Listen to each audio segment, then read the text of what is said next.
Hi everybody, welcome to Our Worship Sound. My name is Peter, and today I want to talk to you about chords outside the key. And what I mean by that is we have our normal explanation for how chords work as being built off each note of the major scale. If we take the C major scale, 1, 2, 3, 4, 5, 6, 7, we can build a chord off each one of those notes. 1 chord, 2 chord, 3 chord, 4 chord, 5 chord, and so on. But sometimes we encounter chords that don't fit within that structure. So today I'm going to explain where those different chords come from and how you can use them. And this is really helpful for understanding what you're playing, for transposing on the fly, for improvising, for reharmonizing songs, for playing by ear, and also for songwriting. So hopefully we can do some things that'll help you to put these chords to work for you.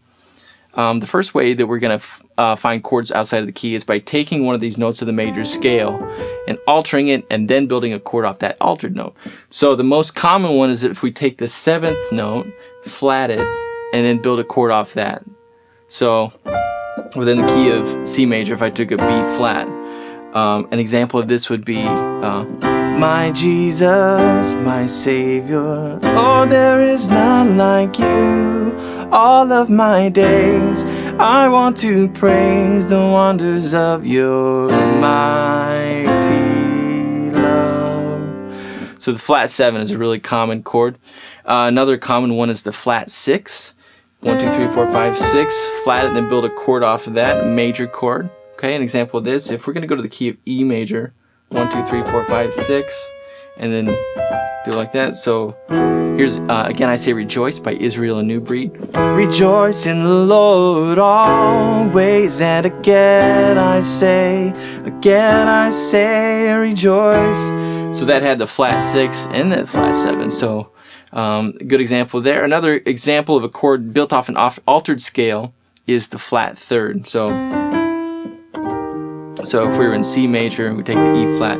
And for this, I'm going to use an example from my worship EP, Draw Me In, which is available at Our Worship Sound. This is from a song called You Satisfy. You satisfy me. Nothing compares to your beauty. Here we go. You are more than enough for me. And I added the major 7 to that.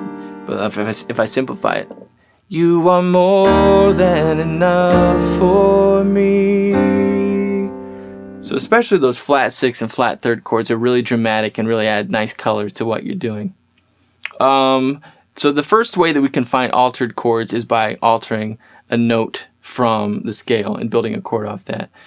Second, you can change the quality of a chord. That is to say, you can take a major chord and make it minor. You can go the other way to take a minor chord and make it major, but usually it's going to make more sense to think of it in a different way, which I'll talk about in a minute. But take a major chord and make it minor. An example would be taking the 4 chord and just turning it into a minor chord.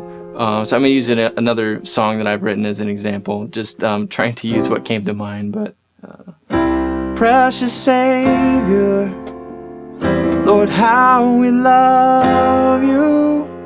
So that's the minor 4 chord.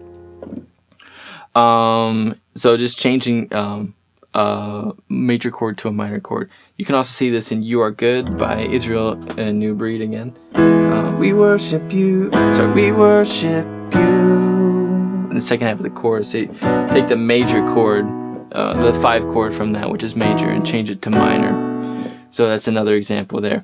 All right, the third way that we're going to use chords outside the key is something called secondary dominance. And what a dominant is this a 5 chord within a key, and it's really important toward establishing the home of a key, okay? Because it has a really strong pull back to that 1 chord, and so it lets us know that that's where the center is, that's where home is. What we can do is use that concept to temporarily make other chords sound like home.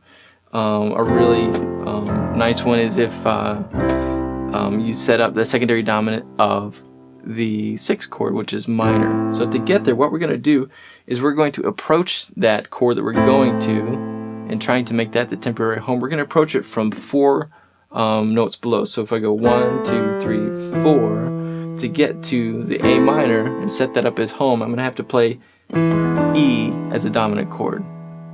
So you can do E or E7, okay? So if I'm in C,